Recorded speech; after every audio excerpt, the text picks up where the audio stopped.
जय माई, जय शीतला चौकिया माई। आज हम आप सब शीतला चौकिया माई के भक्तन के एगो ऐसन परिवार के कहानी जौन की मुंबई में रहत बा।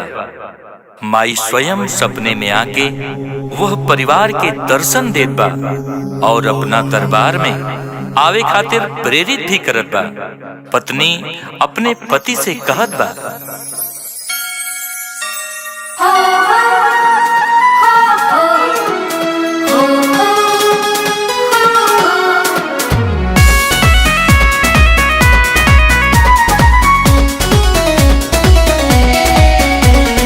जइबो दरस के भेजली बोलावा,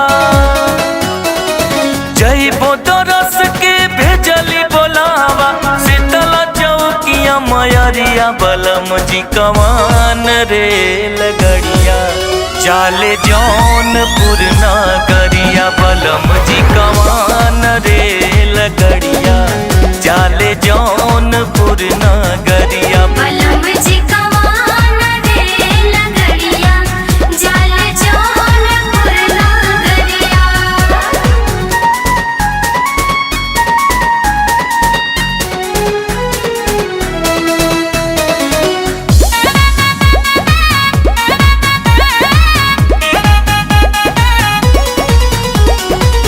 शीतला मयरिया अइली हमरे सपनावा हो, कहली कि कब अइबू हमरे अंगनावा हो। ओ शीतला मयरिया अइली हमरे सपनावा हो, कहली कि कब अइबू हमरे अंगनावा हो। और जागल बाटे आस्था जइबो वही रास्ता, जागल बाटे आस्था जइबो वही रास्ता। शीतला चौकिया दुआरिया बलम जी कमान रे लगड़िया, जाले जौनपुर नगरिया बलम जी कमान रे लगड़िया, जाले जौनपुर नगरिया। बलम जी कमान रे लगड़िया, जाले जौनपुर नगरिया।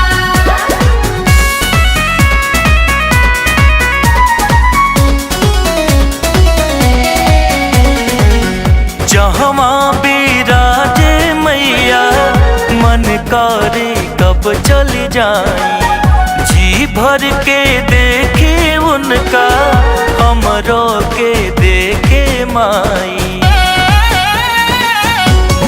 हो जहवा बिराजे माई मन करे कब चल जाई, जी भर के देखे उनका हमरो के देखे माई। कहे ज्योति मृत्युंजय माई दुख बूझे, कहे जे मृत्युंजय माई दुख बूझे।